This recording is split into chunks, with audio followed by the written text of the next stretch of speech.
They told us the universe began with a bang, but what if it's not expanding into empty space? What if space itself is stretching like the skin of a living, breathing organism? What lies beyond that breath, beyond the edge of expansion? We've stared into the night sky for millennia, believing it to be fixed, eternal, but nothing about the cosmos is still. The stars drift, galaxies flee, and light, our messenger across time, changes color as it runs from us. This isn't a poetic idea, it's a measurable truth. Please like and subscribe, because this journey will change how you see our place in the universe. Prepare yourselves. We begin.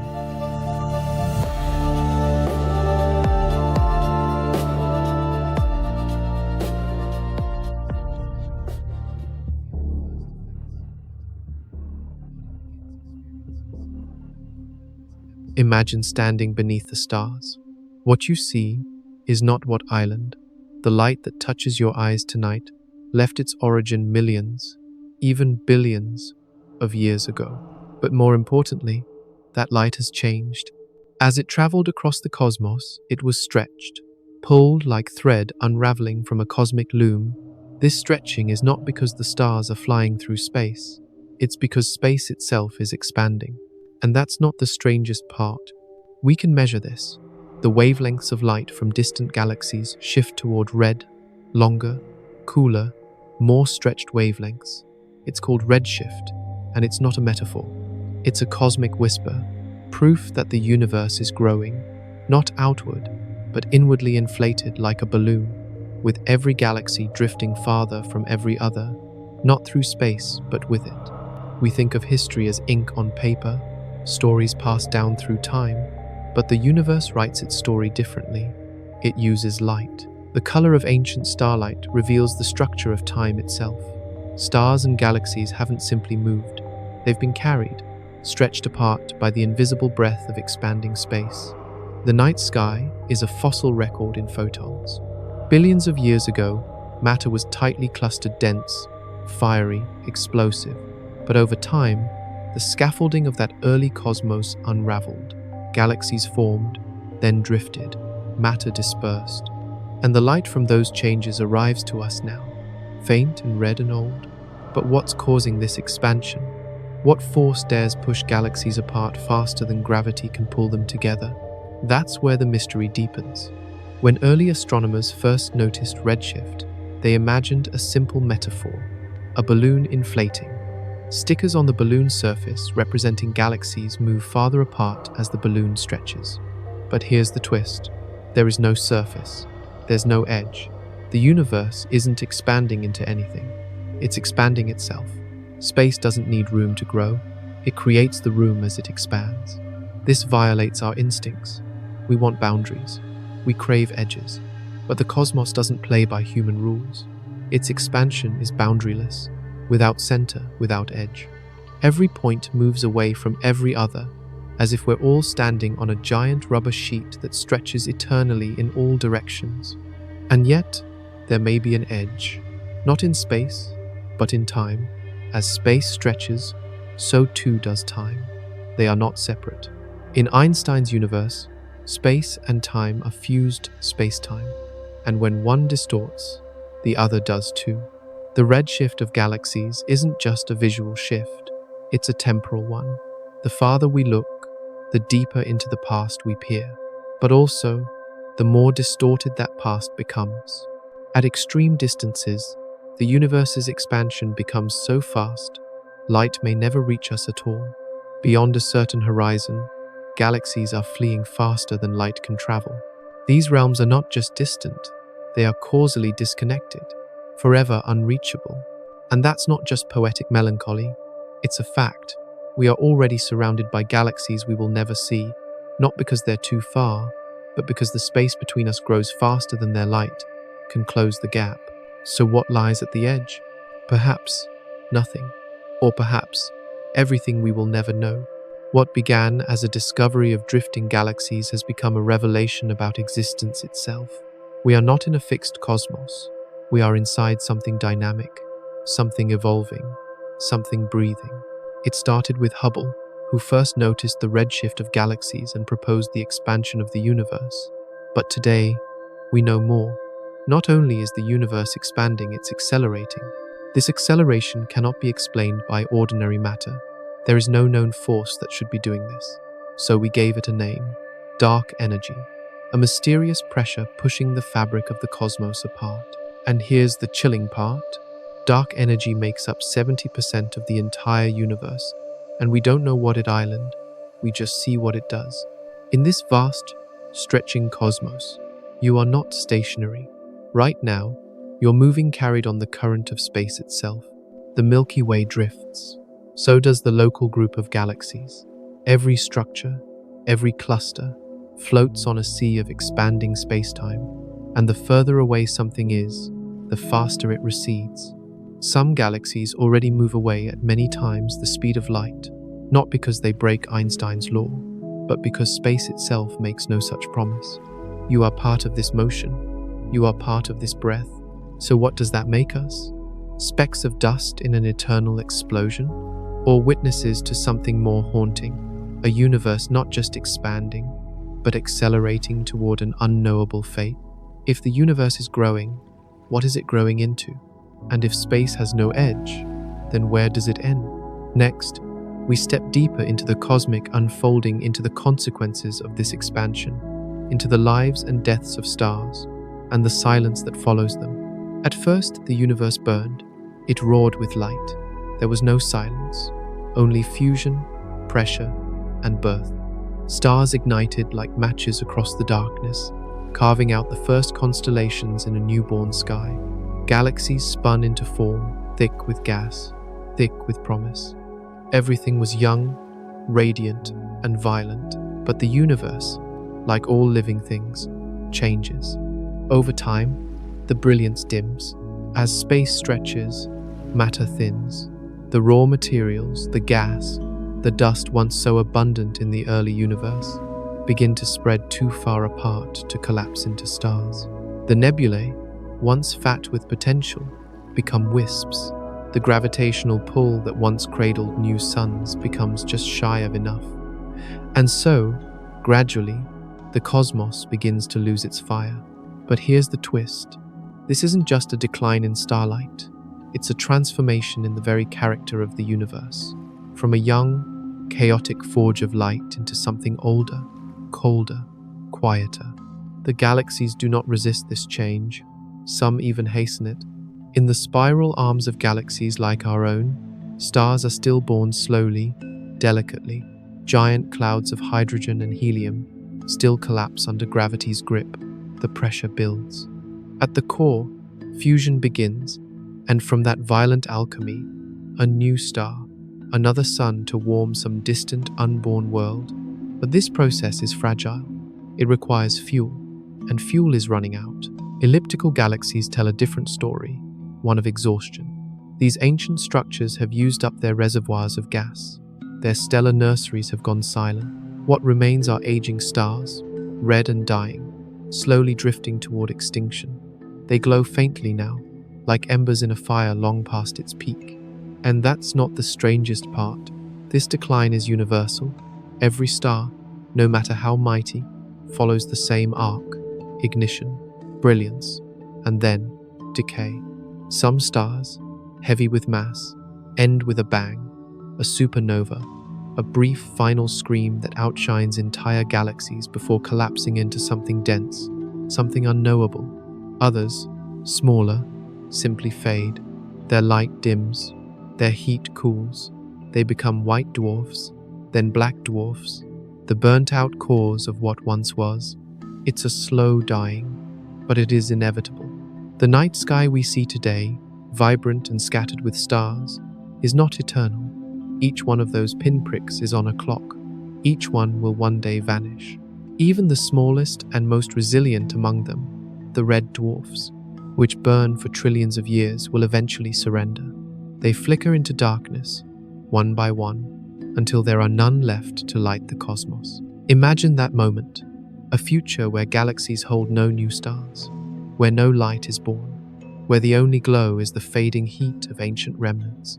It's not science fiction, it's the natural rhythm of cosmic time, and yet we call it the heat death of the universe. but there is no heat left, only cold, only silence. This final chapter is driven not by violence, but by the absence of energy. As stars vanish, the cosmos loses its engines of transformation. Galaxies become graveyards, star formation halts, matter itself becomes inert, and with each passing epoch, the universe grows dimmer and dimmer still. The age of light is a temporary flare. But here's the haunting beauty. We are alive during that flare. We exist in the brief, brilliant middle of the universe's life story, the moment when stars still shine, when fusion still happens, when galaxies still burn with the memories of creation. We are children of fire. We are the brief witnesses to the universe's most beautiful moment. But what comes next? The cold, slow aftermath, a universe of leftovers, white dwarfs, neutron stars, black holes, remnants of former glory, spinning in silence. No light, no new beginnings, only the memory of heat. Even black holes, once thought eternal, will not last. They leak, they evaporate slowly, invisibly through Hawking radiation, losing mass over trillions upon trillions of years. Eventually, they too will vanish. And then what? Nothing, not even particles remain. Just cold, just space, just time. The last light will flicker out, the last remnant will dissolve, and the cosmos will be a vast, dark plane of absolute zero, motionless, changeless, silent. But before we surrender to that image, consider this. This future is not set in stone. It's a projection based on what we know, and there's so much we don't know. What if there's more beyond the cold? What if entropy is not the end but the beginning of something new? What if we are wrong about how time ends? The silence after the stars might not be the final verse, but the pause before another song. But here's the real question that haunts physicists and poets alike. If everything is fading, if light dies and energy disperses and time becomes meaningless, then why did anything ever burn in the first place? What sparked the first light, and could it happen again? In the next section, we step further into the paradox of existence, where gravity gives birth to monsters, where space tears itself apart, and where the universe may not just fade, but rupture. There are places in the universe where the rules collapse, where the known becomes unknowable, where gravity doesn't just pull, it devours. These are the places where light goes to die. Black holes, silent, invisible, and terrifying. They are not objects. They are absences, voids in space-time itself. Places where the curvature of the cosmos becomes infinite, where time slows to a crawl, then stops, where even photons, the fastest messengers of reality, cannot escape. We used to think they were rare, cosmic anomalies, but now we know they are everywhere. One lurks at the center of our own galaxy, Sagittarius A*, a supermassive beast millions of times heavier than our Sunday. We cannot see it, but we can feel its presence, watch the stars around it dance like moths circling a silent flame. And that's not the strangest part. These black holes are not just cosmic graveyards. They are also creators. Collapsing stars leave them behind. Colliding galaxies birth them anew. Some theories even suggest that entire universes could be born inside them. They are the ultimate paradox where death and rebirth blur. But black holes are only one ending. There are others, more chilling, more cosmic, more final. One of them is unfolding right now. The universe is expanding, yes, but not steadily. It's speeding up, accelerating. Galaxies are not just moving away from each other, they are racing apart faster and faster, driven by an invisible force we barely understand, dark energy. And if this acceleration continues unchecked, we may be headed for something far more violent than silence. We may be headed for the Big Rip. Picture this. Dark energy grows stronger over time. Its repulsive force intensifies, pulling not just galaxies apart, but galaxy clusters, then galaxies themselves, then star systems, planets, moons. Eventually, it tears atoms apart. Even the fabric of space-time disintegrates. Everything rips: cosmic structure, atomic structure, temporal structure. It doesn't happen suddenly. It's systematic. First, distant galaxies drift out of view. Then galaxy clusters lose their cohesion. Then planets lose their orbits. Stars are shredded. Finally, even atoms are torn apart as the very rules of interaction decay. At the very end, time itself unravels. But here's the paradox. This scenario is only one possibility, and it's based on what we think Dark Energy Island. But we don't know. We've only named the effect, not the cause. We're watching the universe accelerate, and we've labeled our ignorance. So maybe the Big Rip isn't the end? Maybe it's just a mirror reflecting how little we still understand about the dark engines that power reality. But if not the rip, then what? Some suggest the opposite. Not an infinite expansion, but a reversal. What if this breath we call the universe exhales and then inhales?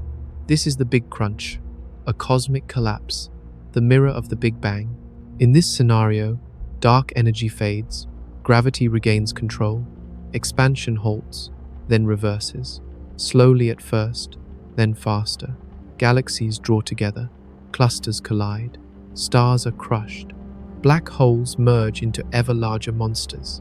The universe contracts into a tighter and tighter knot until everything returns to a single point, a singularity, an end that mirrors the beginning. But here's the twist that keeps physicists awake at night. What happens after the crunch? Is it the end? Or the beginning of a new cycle? Some believe a new Big Bang would erupt from that final collapse. A cosmic rebirth, a phoenix rising from infinite density. Perhaps the universe is not a one-way story, but a cosmic heartbeat. Expand, collapse, expand, collapse, forever. The cosmos as a breathing thing, a pulse of time, a rhythm of creation. And perhaps we are just one beat in that eternal song. But there's one more ending, one even colder than the crunch, one more final than the rip. It's the one we mentioned before, the big freeze, a universe that doesn't explode, doesn't collapse, doesn't tear, it just fades. Galaxies drift so far apart that light can never travel between them again. Stars burn out, black holes evaporate, motion ceases, entropy reaches its final form, and all that remains is silence. No flame, no scream, no flash. Just the whisper of what once was. The haunting part? It's the most likely ending. But before we resign ourselves to the cold, let's remember something. All these scenarios, the rip, the crunch, the freeze, are just echoes of our limited understanding. They are maps drawn in the dark by creatures who have only just learned to look up. And that's where the story turns again. Because what if our equations are wrong? What if space doesn't just expand but evolves? What if time is not linear but cyclical? What if black holes are doorways, not graves? What if the very fabric of reality is stranger than any of our models dare admit? These aren't just questions, they're warnings. The universe will end, but how and why are mysteries still unwritten? So as we fall deeper into the abyss of knowledge, into gravity wells and evaporating stars, we must ask, if everything dies and nothing survives, then what is the purpose of a universe that knew how to burn? What's left behind when a star dies? Not nothing. The death of a star is not the end, it's a transformation, a compression, a crystallization of memory into mass. Every glowing orb in the night sky is walking a path toward collapse, and when their nuclear fuel runs out, their light fades, but something remains. Something denser, darker, and stranger than the fire that came before. Let's begin with the white dwarfs. These are the silent embers of once luminous stars. They are the cooling cores, stripped of flame but still burning with ghost heat. A white dwarf is no larger than Earth, yet it can contain as much mass as the Sunday crushed by gravity, supported by the pressure of degenerate electrons particles refusing to let matter collapse any further. They no longer fuse atoms. They no longer shine from within, but for billions of years they glow, radiating the residual heat of a life once lived. And then they go cold. We've never seen a black dwarf because the universe isn't old enough for one to exist, but they're coming. In trillions of years, white dwarfs will freeze completely. No light, no heat, just perfect stillness. But that's only one form of stellar ghost. More massive stars take a different route. When they collapse, the pressure becomes so extreme that electrons and protons fuse together, creating neutron stars. These are monuments of madness. A neutron star packs the mass of a sun into a sphere barely 20 kilometers across. To call them dense is to insult their nature. A single teaspoon of neutron star matter weighs more than Mount Everest. And yet they spin, they beam, they pulse. These remnants are cosmic lighthouses, pulsars, spinning hundreds of times per second, firing jets of radiation across the cosmos. A scream from a dead star, repeating endlessly into the void. And that's not the strangest part. Some neutron stars collapse even further. If they pass a threshold, if they are just a bit too massive, nothing can stop the fall. No force can resist. Gravity wins, and what remains is neither star nor matter. A black hole, an event horizon, a place where even the idea of place breaks down. And once again, we see a pattern. The universe burns, then fades, then collapses.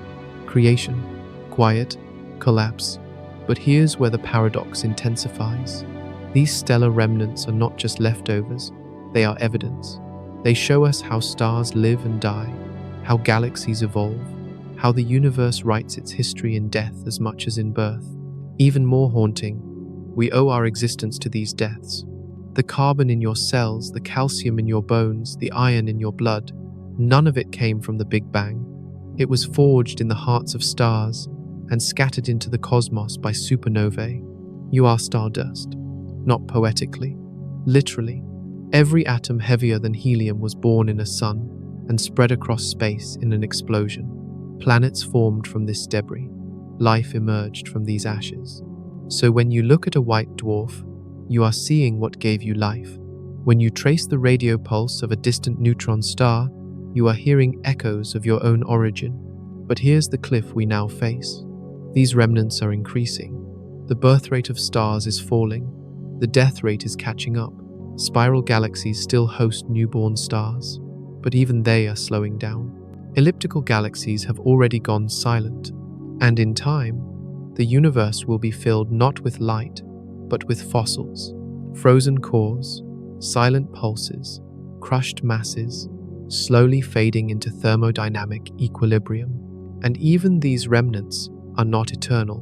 Black holes, long thought immortal, leak energy through quantum mechanisms. Hawking radiation ensures that even the heaviest black hole will someday vanish. Not with a bang, not with a scream, but with a whisper, a final puff of quantum information. It may take 10 circumflex 100 years, but eternity is a patient thief. So the question rises once more. If everything ends, then what is this all for? Why did the universe ignite? Why did it build stars, fuse atoms, spark galaxies, and create minds only to let it all fall into dust? And here's the paradox that tears open the sky. From the coldest remnants of dead stars came the building blocks of life. From collapse came consciousness. From silence came a voice. Yours. We are the brief song that the universe sings before it falls asleep. But that song, this moment, this breath of awareness is real, and that makes all the difference. Because even if the cosmos goes dark, it once knew how to shine. The story of the universe may not end in a scream. It may end in a whisper, not with galaxies colliding, not with stars erupting, not with a violent collapse, but with a long, slow fade, the big freeze. It is the coldest idea in all of physics, and perhaps the most terrifying not because of its violence, but because of its silence. It begins simply enough. The universe expands, galaxies drift apart. The fabric of space stretches wider and wider. But unlike the Big Rip, there is no tearing, no breaking of atoms, no violent disassembly of the cosmos. Instead, the expansion just continues. And as it does, something subtle happens. The density of matter drops. The temperature drops. The energy, the very thing that makes motion possible, spreads so thin that nothing new can happen. No new stars, no new galaxies, no new anything. And that's not the strangest part. It's not death that haunts the big freeze. It's immortality. Because in this scenario, the universe doesn't end, it just becomes static. Imagine a clock that never ticks, a sea without waves, a mind without thought. This is the fate that physics predicts. A state where entropy has reached its maximum, where everything is evenly distributed, where no gradients exist, no contrasts survive, no change is possible. This is the death of time, not because time stops existing, but because nothing happens anymore, and it won't arrive suddenly. It will unfold over incomprehensible spans of time. First, the stars will vanish. One by one, they'll burn out. Even the red dwarfs, the cosmic tortoises, will eventually flicker into darkness. Next, the white dwarfs will cool. Their ghost light will fade until they become black dwarfs, invisible and cold. Then the galaxies, with no more starlight, will become shadows of themselves, vast structures of inert mass, slowly drifting farther and farther away from each other. Gravity will no longer sculpt beauty. Fusion will no longer light the sky. And even black holes, those monstrous anchors of space-time, will not escape this fate. Through Hawking radiation, they will leak their mass into nothingness, slowly, patiently, one atom at a time. After 10 to the power of 60 years, the smaller black holes will vanish. After 10 to the power of 100 years, the supermassive ones will follow. What's left behind? Particles? Maybe. Photons, stretched to such low energy, they become ghosts. Neutrinos, drifting forever in an endless sea of empty space. A universe not dead, but exhausted. A place where there is no more potential, no more surprises. Just a vast, endless desert of thermodynamic boredom. And here's the twist. This is not science fiction. It is the most probable outcome based on our current models of physics. The math predicts it. The cosmic background radiation confirms it. The observed acceleration of expansion locks it in. This is our inheritance. Unless something we do not yet understand intervenes. But what could that be? What force could revive a universe that has no more cards to play? A cyclical model? A cosmic bounce? A hidden dimension curling back to reset the game? Or perhaps this is it, a final exhale, a breath drawn out for trillions of years until the chest no longer rises. But even in this bleak vision, there is something awe-inspiring, because if the big freeze is true, then this moment, this sliver of time where stars still shine and minds still think, is unspeakably precious. You are alive in the rarest window in cosmic history, a time when complexity still thrives, when thoughts can form, when love can exist, when eyes can look up and see starlight and understand it. We are the brief intermission between nothing and nothing. But in that pause, the universe became aware of itself. It built creatures that could name galaxies. It built telescopes that could see back in time. It built you. And that's not poetic sentiment, that's a measurable truth. Your brain is made of atoms born in stars. Your consciousness is a temporary arrangement of energy.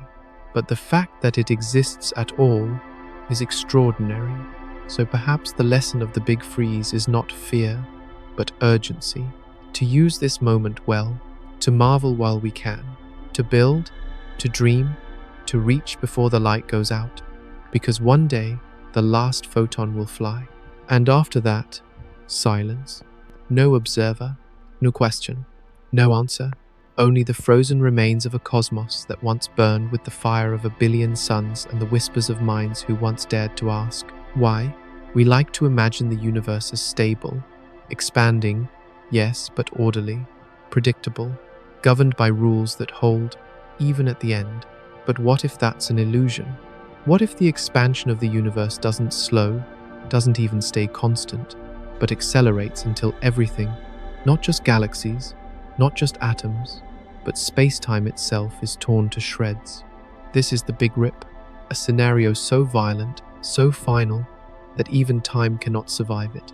It begins with dark energy, that mysterious force we barely understand, the invisible pressure that's driving galaxies away from each other faster and faster. We see it in every supernova, every redshift measurement, every faint whisper from the cosmic microwave background. We call it a constant. But what if it's not? What if dark energy grows? If its repulsive power increases over time, the consequences are catastrophic. At first, it looks like ordinary expansion. Galaxies drift apart, the cosmic web thins. But then, something shifts. The gravitational bonds between galaxies break. Clusters are pulled apart. Entire galaxies are no longer able to hold themselves together. And that's not the strangest part. The destruction begins at the largest scales. But it doesn't stop there. As dark energy grows more violent, it tears apart galaxy groups, then individual galaxies, then star systems. Planets spiral away from their suns. Moons drift into deep space. Orbits unravel. Eventually, even stars are not safe. Their nuclear bonds cannot withstand the expanding fabric around them. They are shredded, and still, it continues. Gravity once ruled the cosmos, but now, gravity fails. Molecules fall apart, atoms disintegrate. The strong nuclear force, once thought unbreakable, snaps. Proton decay, neutron vanish. Matter itself unravels until nothing is left, not because it burned, not because it collapsed, but because the very stage on which reality played its part is gone. Space is stretched beyond recognition. Time becomes meaningless. Causality evaporates. And here's the chilling twist. This may happen in the distant future or sooner than we think. Estimates vary. Some physicists calculate the rip in 10 to the power of 22 years. Others suggest it could happen much earlier, depending on the behavior of dark energy. Because here's the truth. We don't know what dark energy island. We've given a name to our ignorance, and we've placed it at the center of our fate. Right now, it accounts for nearly 70% of the entire universe. It's not just important, it's dominant. And yet, it remains invisible, untouchable, unknowable. We can only infer it from the acceleration we observe. And if we're wrong about its nature, we could be wrong about everything. But if the Big Rip is real, then there's no escape, no refuge, no sanctuary.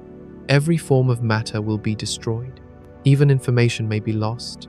A final, total erasure of structure, an ending without memory, an execution without a grave. The entire universe will be ripped into nothing from the outside in. But is that even possible? Some physicists argue the Big Rip violates quantum principles, that the universe wouldn't allow space-time to fracture that way, that anything would intervene before the final tear. But others remain silent, because the math, terrifying as it is, holds. And here's the existential horror buried in this scenario.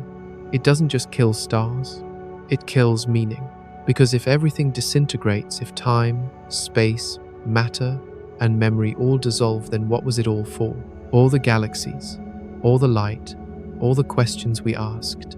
If the Big Rip tears through everything, then it tears through purpose itself. Unless there's something beyond the rip. Unless the collapse of this universe is the birth of another. Unless what we call destruction is only transformation. The caterpillar doesn't know it's becoming a butterfly. Maybe the universe doesn't either. But we must ask, if even atoms are torn apart, if even space-time forgets how to hold itself together, then where is the edge of reality? And what waits on the other side? What if the end isn't final? What if death is not destruction but a reset? In the cold equations of the cosmos, there is a hidden rhythm, one that doesn't explode outward forever or fade into nothingness, but comes back, cycles upon cycles. Death feeding birth, collapse igniting creation.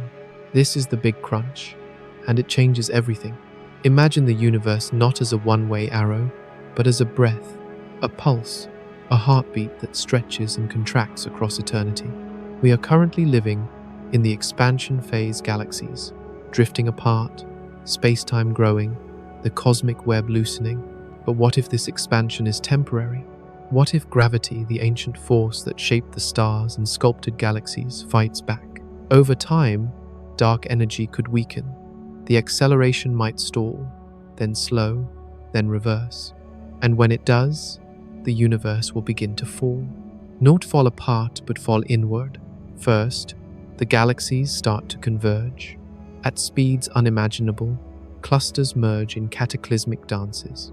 Collisions stretch across billions of light years. Then, larger structures collapse. The cosmic web folds in on itself. Stars are torn from their orbits. Black holes, once silent observers, become active predators, devouring all in sight, growing more massive, more violent, more hungry. And that's not the strangest part. Eventually, even the black holes begin to collide. Gigantic monsters of space-time, spiraling into each other, forming even larger beasts. The energy released in these collisions distorts the very fabric of reality, and the universe keeps falling. Temperatura rises. Density increases. All matter compresses. All energy concentrates, until the cosmos once vast, cold, and stretched becomes hot, dense, and compact once more. A single point, a singularity, just like the one from which it all began. This is the moment of the crunch, the reversal of the Big Bang, and from this crushing finale, a question emerges. What happens next? Some say nothing, that this is the final breath, that the universe collapses and remains still dense, silent, unchanging. But others suggest something far more profound, that this singularity rebounds, that it erupts outward in a new Big Bang, a new expansion, a new cosmic history, a new set of laws, maybe even a new kind of physics, another universe, maybe different, maybe familiar, maybe with stars again, and eyes to see them. This is the cyclical universe model, the idea that creation and destruction are bound together, that every death is a womb, that every silence holds a potential scream. And here's where philosophy and physics blur, because if the universe does cycle, then what about us? Do we return? Not as individuals, not as memories, but as atoms, as patterns, as possibilities? Could consciousness arise again, emerge from the fire, shaped by randomness and time, to once again ask, where did I come from? Could this moment, you, reading these words, happen again, and again, and again? But here's the paradox. For this cycle to continue, the laws of physics must allow it. Entropy must reset, time must rewind, and we have no proof that such a reset is possible. Yet, but the appeal is ancient. Even before telescopes, philosophers spoke of eternal return, of time as a circle, of existence as breath. And maybe they were right. Maybe the universe doesn't end. Maybe it inhales, and then exhales, and what we call now is just the pause between beats. But why would the cosmos do this? What mechanism could make space-time itself contract? Perhaps hidden within quantum gravity, a theory we haven't yet grasped, lies the key. Perhaps in the deepest levels of mathematics, the universe is wired for rebirth. Or maybe the cycle is metaphor, not physics. A reflection of our need to find meaning, to believe that endings are never truly the end. But ask yourself this: if the universe does collapse and then expand again, would it create this universe again? Would the laws be the same? Would light exist? Would galaxies form? Would a blue planet rise with oceans and minds and questions? Would you happen again? Or would everything be different? Randomness reborn, a new dice roll, a new dream. That's the haunting beauty of the Big Crunch. It offers no guarantee, only possibility. And if the universe truly does breathe, if this vast system contracts and expands forever, then perhaps the story never ends. It only forgets and starts again. Next, we step away from distant futures and cosmic prophecy and return to the present. Because while the universe may evolve over trillions of years, Earth faces dangers that are far more urgent, far more human, and far more now. We've spent this journey drifting through the far ends of time, watching stars die, galaxies fall, and the universe collapse or freeze. But now, let's come back, not to the stars, to the ground beneath your feet. Because while the fate of the universe unfolds across incomprehensible eons, the fate of Earth is written in the next few decades. It's a strange contrast. On cosmic scales, we are insignificant, a blue dot in a dark sea, a flicker in eternity. And yet here on this fragile sphere, we are everything. We are the only known observers, the only known architects of meaning, the only minds asking what lies beyond the edge. And that's not the strangest part. The universe may end in 100 trillion years, but the tipping points that define our future climate, disease, war, technology will unfold in years, not millennia. The cosmos is patient. Earth is not. The atmosphere doesn't care about cosmic scale. The oceans don't wait for entropy. The biosphere doesn't delay collapse while we stare at the stars. So while we ponder dark energy and time loops, our greatest existential risks are local and immediate: climate change, pandemics, resource exhaustion, nuclear conflict, AI alignment. These are not science fiction. They are unfolding now, and they will determine not only the next 100 years of human civilization, but whether humanity survives long enough to see the far future at all. The irony is cosmic. We build telescopes to glimpse galaxies 13 billion light years away, yet struggle to look 50 years ahead, right here at home. We fantasize about wormholes and warp drives, while our forests burn, our ice melts, and our skies choke with the smoke of our own making. But here's the paradox. The same scientific tools that reveal the secrets of the universe are the tools we need to save ourselves. Astronomy teaches us to model complex systems. Physics teaches us to understand energy, entropy, and transformation. And earth science, medicine, ecology, these disciplines grew from the same scientific spirit that let us discover black holes and exoplanets. In the mirror of the cosmos, we see ourselves. We are not separate from the universe. We are made of it. We are stardust with memory, with choice, with a terrifying ability to self-destruct or self-preserve. And the clock is ticking, not the cosmic clock, the human one, because if we fail to act, if we continue down a path of short-term thinking and ecological neglect, the universe will continue. But we will not. Our telescopes will go dark, our songs will end, and the universe will lose the only witness it ever had. That's the haunting possibility. Not that the cosmos ends without us, but that it continues without remembering we were ever here. But here's the hope. We still have time, and we still have reason. What we do now, what you do now matters. Your life is not irrelevant in the face of infinity. Your choices echo through time, because in this vast, cold universe, consciousness is rare, agency is rarer, and we on this pale blue dot have both. We have the power to destroy, but more importantly, we have the power to choose otherwise, to protect, to heal, to build, to look up at the stars not with despair, but with responsibility. This earth is our launch pad to eternity, but only if we take care of it. So ask yourself, what's the point of searching for habitable worlds if we cannot protect the one we already have? What good is dreaming of new galaxies if we let this one crumble? What's the use of exploring the future of time if we ignore the present of Earth? We are living in the only moment when both can be shaped. The future of the stars and the survival of the species watching them. Something is pulling us. Not just Earth, not just the Milky Way, but everything near us, our galaxy, our local group, the clusters surrounding us. We are all drifting, accelerating, toward a place we cannot see. It's not a metaphor, it's a measurement. In the late 20th century, astronomers discovered something strange. When they charted the movement of galaxies, they found a flow, an invisible current, dragging everything toward a point deep in the sky. This point didn't match the normal expansion of the universe.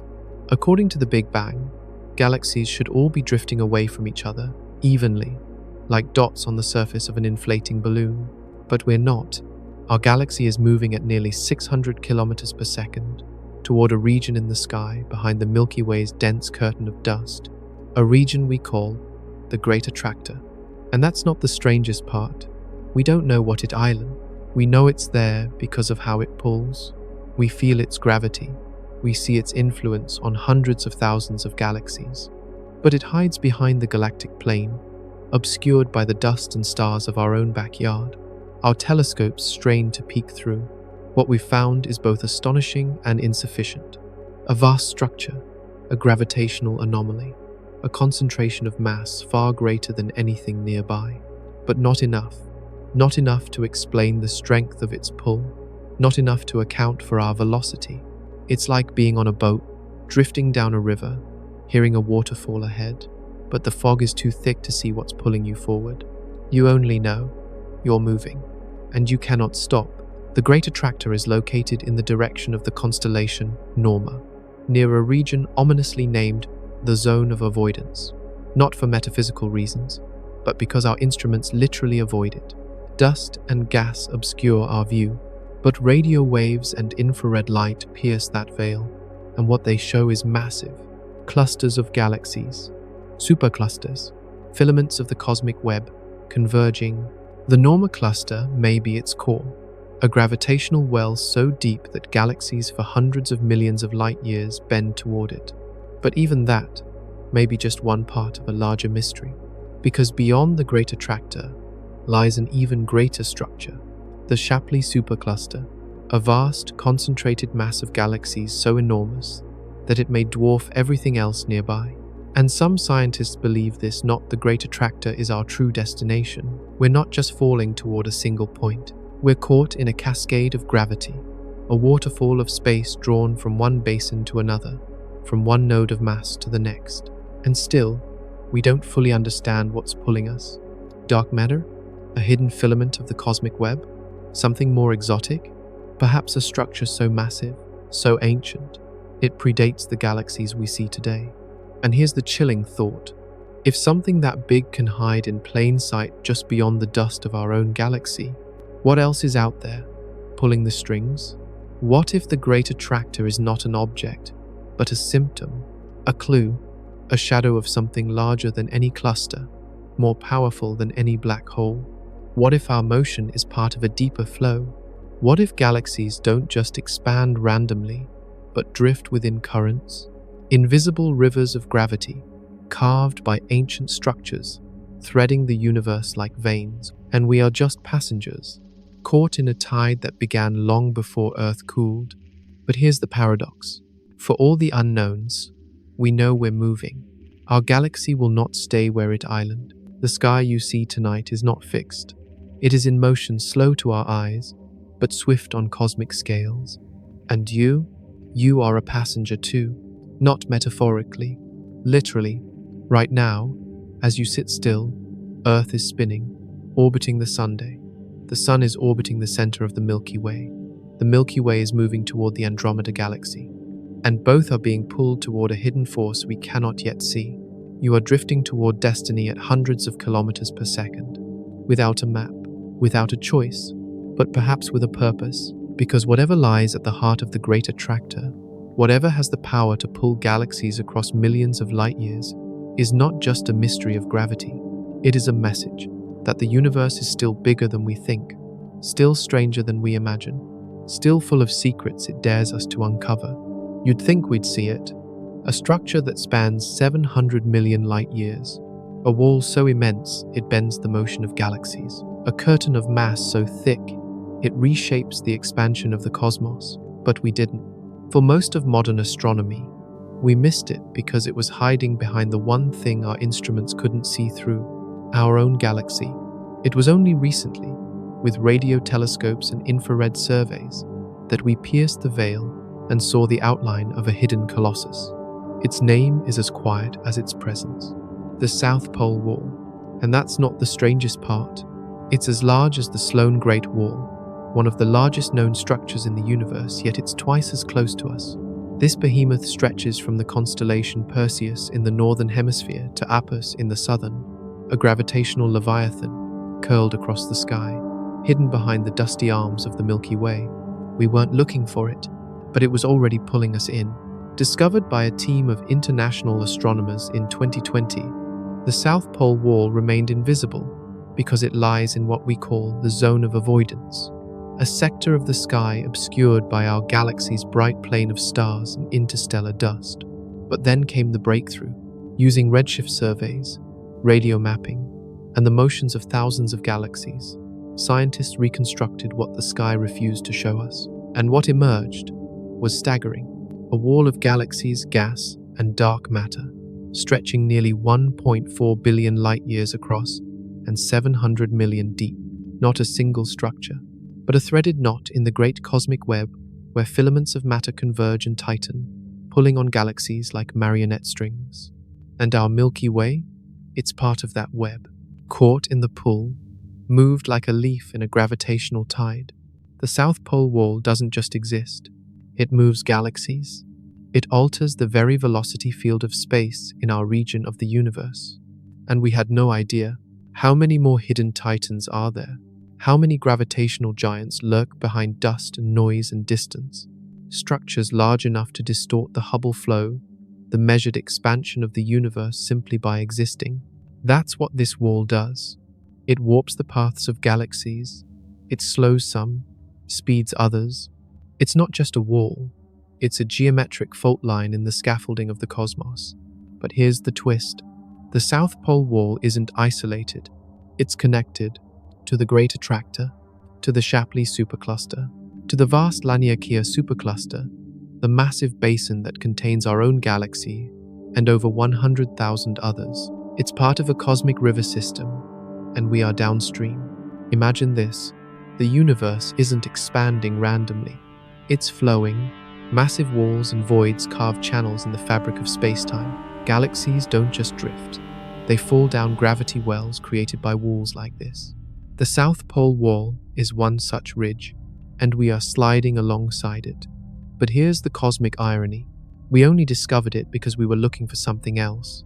By measuring the peculiar motions of galaxies, motions not explained by simple cosmic expansion, astronomers saw deviations, wobbles, accelerations, anomalies, and when they traced the source, the wall emerged from the void, like a ghost fingerprint pressed against the edge of the universe. But what does it mean? Why do these massive structures exist? They aren't galaxies glued together. They're the result of primordial fluctuations, tiny ripples in the density of the early universe, magnified over billions of years by gravity. Those ripples became filaments. Those filaments became walls. Those walls became cosmic territory lines, dividing the voids, guiding the flow of matter, shaping the map of everything. We are not adrift in chaos. We are navigating a landscape, a hidden landscape we can't see, but which moves us. A map drawn in gravity, but we're only beginning to trace it. The South Pole Wall is just one node. What lies beyond it? What connects to it? How deep does this structure reach? And what else is hiding in the darkness beyond our instruments? Because if something this big was invisible until just now, then what else have we missed? The next structure? The next wall? The next whisper from the architecture of the universe? We used to think the universe was empty, a dark void dotted with stars. But we were wrong. Space isn't empty. It's threaded. It's tangled.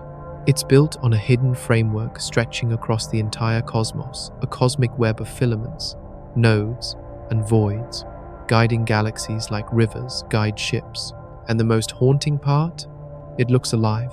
When we map the large-scale structure of the universe from deep sky surveys, redshift measurements, and gravitational flows, a pattern emerges. A network. Galaxies don't float randomly in space. They arrange themselves into structures, long strands of matter stretching across hundreds of millions of light years. Massive nodes where filaments meet clusters and superclusters, bursting with galaxies. And in between, vast voids, empty spaces where almost no galaxies exist. The cosmic web is the skeleton of reality. And that's not the strangest part. It was predicted before we ever saw it. From the initial conditions of the Big Bang, we knew tiny fluctuations in density had to exist. Quantum randomness writ large. Over time, gravity acted on those fluctuations, pulling matter into tighter and tighter clumps. The denser areas became filaments, the intersections became clusters, and the empty regions were pushed the voids, expanding between the mass. This process, called gravitational instability, creates not just galaxies, but roads between them. Galaxies form along these filaments like frost forming on spider webs, and we are part of it. Our Milky Way resides in one filament, connected to other galaxies by invisible threads of gas, dark matter, and ancient gravity. We are not isolated. We are networked, moving through this web, guided by its curves. bound to its rules. But here's the cosmic twist. The web is mostly invisible. The stars, the galaxies, the clusters, they're only the traces. Like light bulbs strung along a dark wire, what holds the web together is dark matter, an unseen mass. It doesn't emit light, it doesn't reflect it, but it bends space, it shapes motion. It's the gravitational glue sculpting the universe, and it accounts for over 80% of all matter in the cosmos. We only see what it lets us. We only exist because of it. Without dark matter, the cosmic web would unravel. Galaxies wouldn't form, stars wouldn't coalesce, planets wouldn't orbit, life wouldn't rise. Your existence is woven into this structure.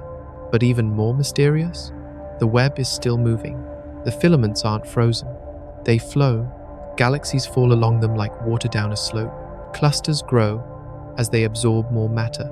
Void regions stretch wider. The entire cosmic web is evolving slow to our eyes, but alive with motion across billions of years. It pulses, it changes, it adapts. Some physicists even describe it as fluid-like, a dynamic system, a self-organizing structure. And the deeper we look, the more familiar it feels. Because when we overlay the image of the cosmic web with a neural network, a brain, the resemblance is uncanny. It's not just poetic, it's mathematical. A complex system of nodes and connections, a hierarchy of information, a flow of influence. Could it be coincidence? Or are we seeing a deeper truth? A fractal pattern of intelligence, repeated from brain cells to galaxies? A structure that suggests awareness might not be separate from the universe, but built into it. And here's the haunting question. If the universe resembles a brain, could it think? Not in a human way, but in patterns, in cycles, in structure. Is consciousness a rare emergence, or an echo of something deeper, something seeded in the geometry of space-time itself?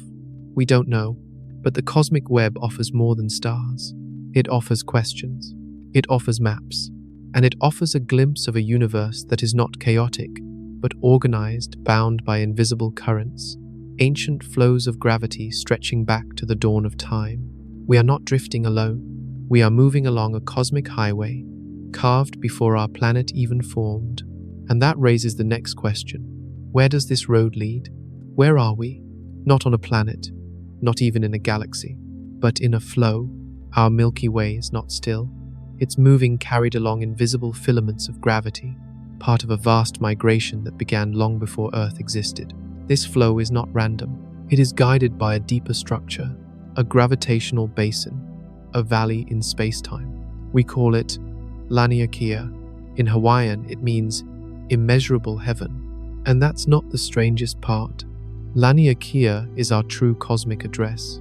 It's not just a supercluster, it's the gravitational continent we belong to, a region of space spanning over 500 million light-years, containing more than 100,000 galaxies.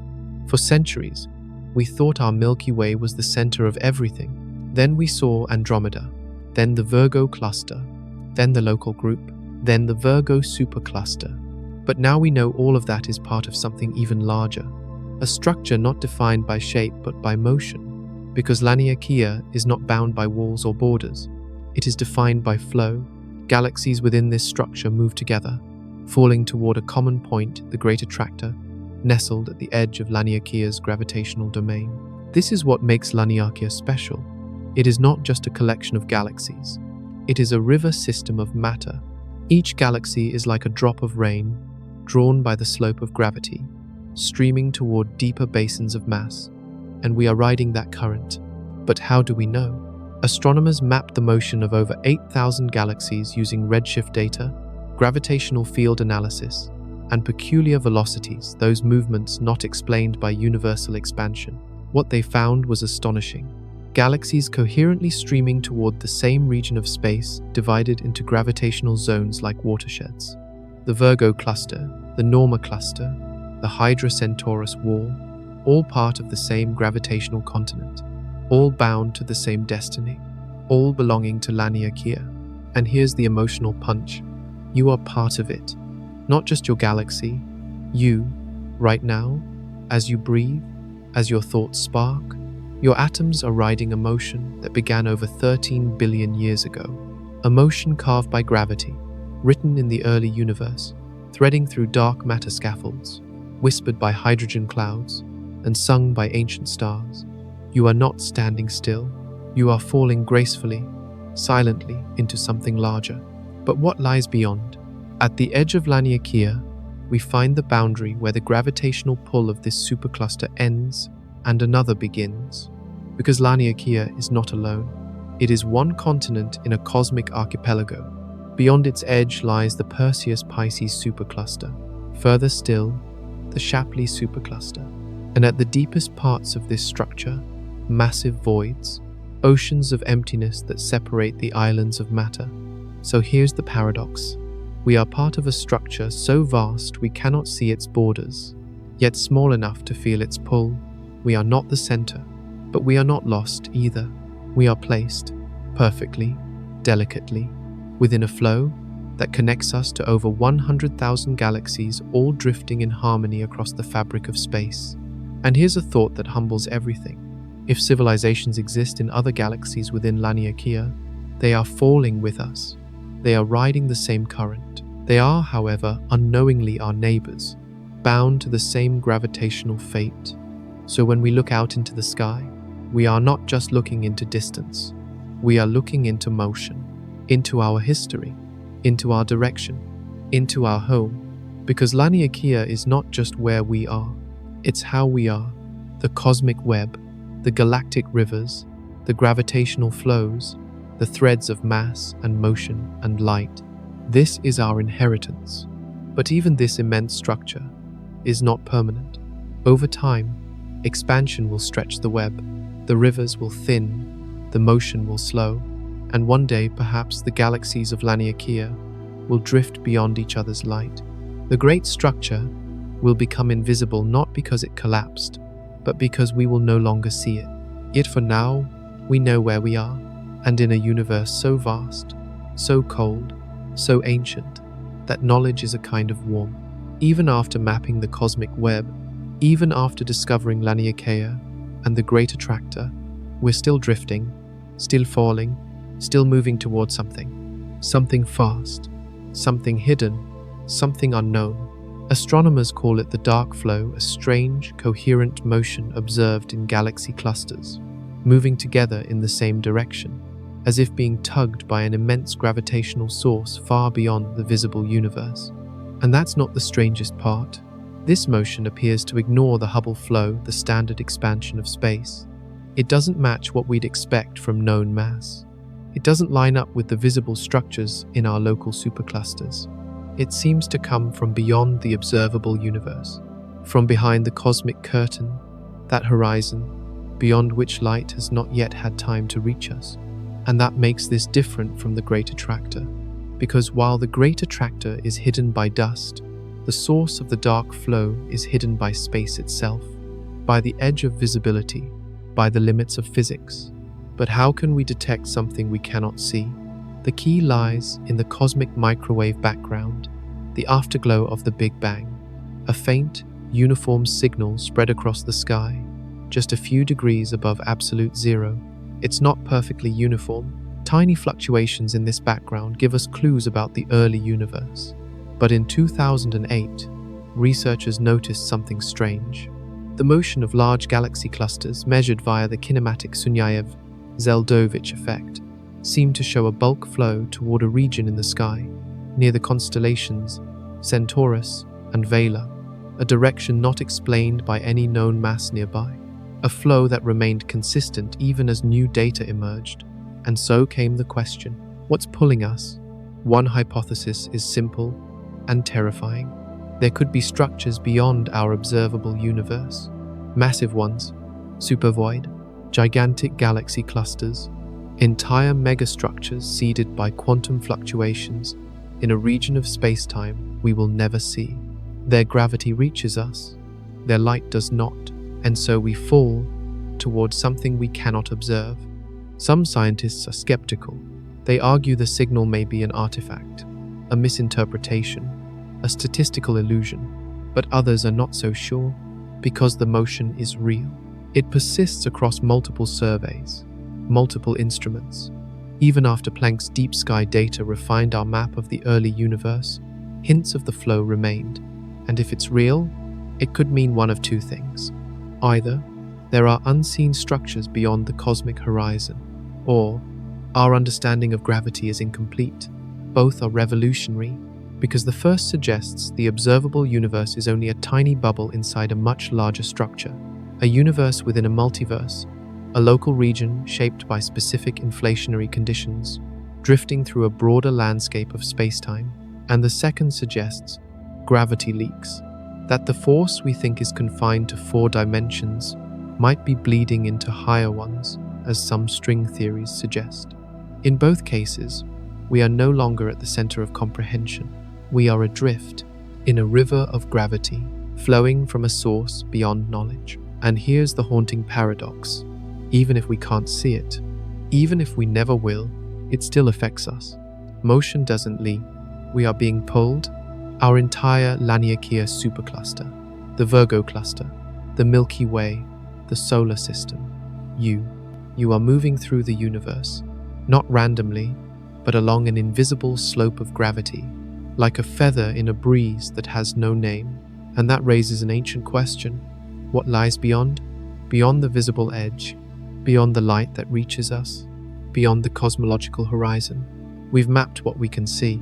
We've named the rivers, the walls, the webs, but something else is pulling us, something outside the map, and we are headed toward it, whether we want to or not. Perhaps it's a denser region of our own universe. Perhaps it's the gravitational echo of a parallel universe. Perhaps it's the shadow of a dimension we don't yet understand, but it's there, pulling, calling, and one day, perhaps, we'll find a way to follow the current to its source. Or maybe we already are. Where does the universe end? It's a simple question the kind a child might ask, looking up at the stars. But there's no simple answer, because the universe has no edge, no wall, no outer shell, only a horizon, a boundary not of matter, but of information. We call it the cosmic light horizon, the farthest distance from which light has had time to reach us since the beginning of time. Roughly 46.5 billion light years in every direction. Beyond that, darkness.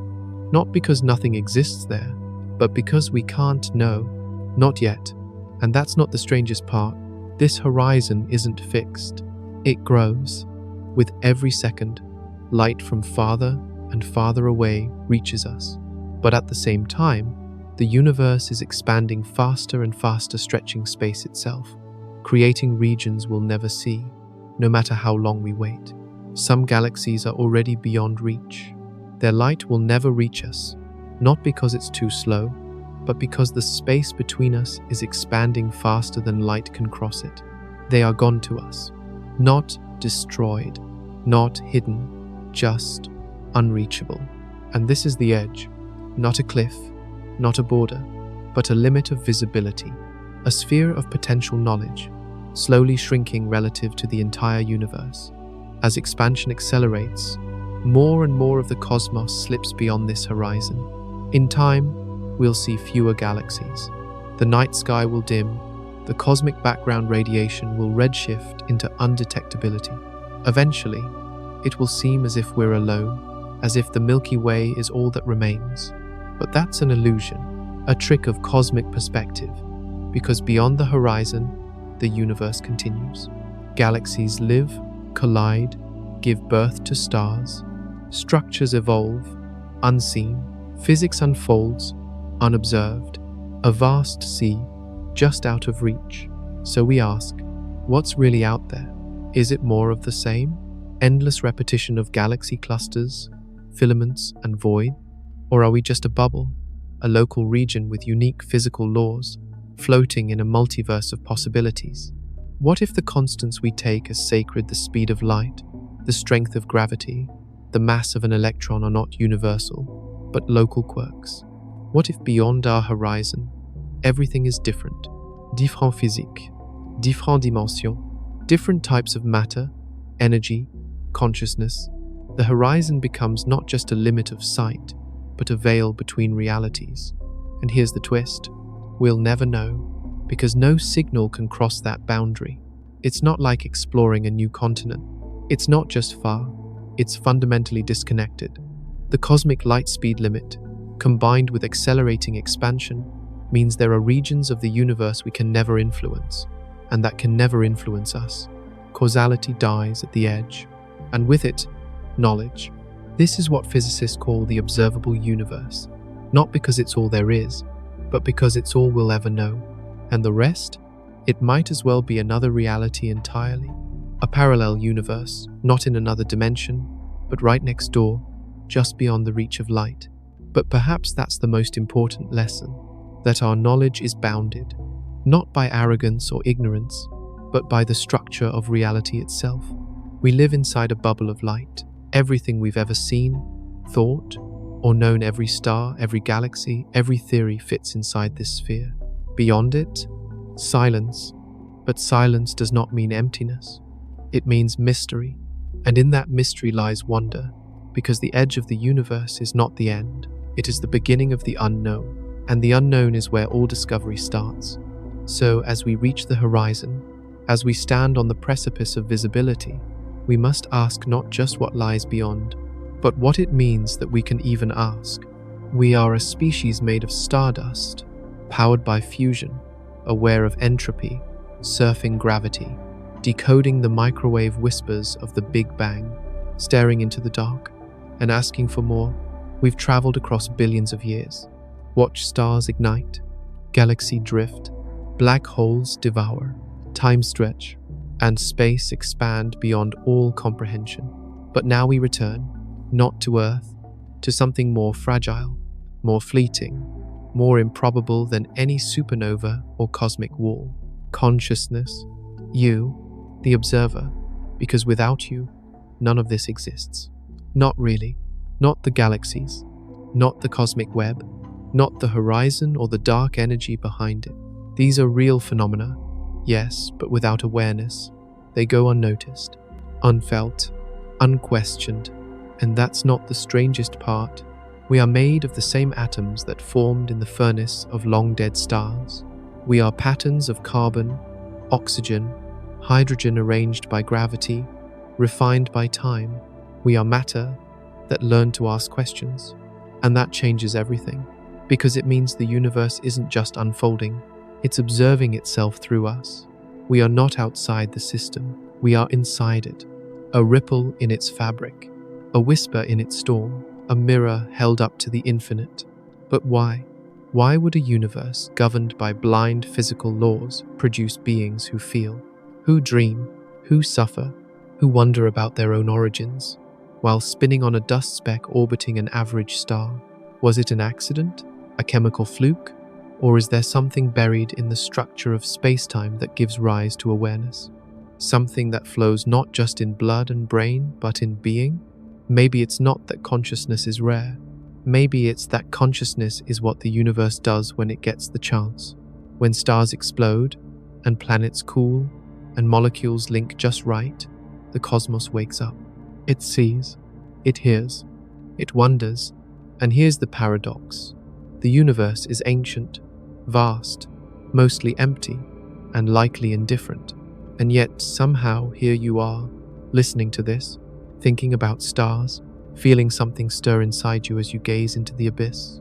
This is the miracle, not that the universe exists, but that it allowed for you to exist within it, that among all the possible configurations of matter, energy, time, and space, this one happened.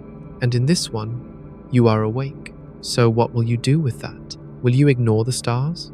Will you close your eyes to the miracle? Or will you lean into the mystery? Will you live as though your time matters? Because it does. The cosmos may be infinite. Your lifespan is not. Your heartbeat is a countdown, but that makes it sacred. You are here, now, in the brief breath between nothing and nothing. And in this breath you can mean something. To yourself, to others, to the history of a species trying to become more than it was.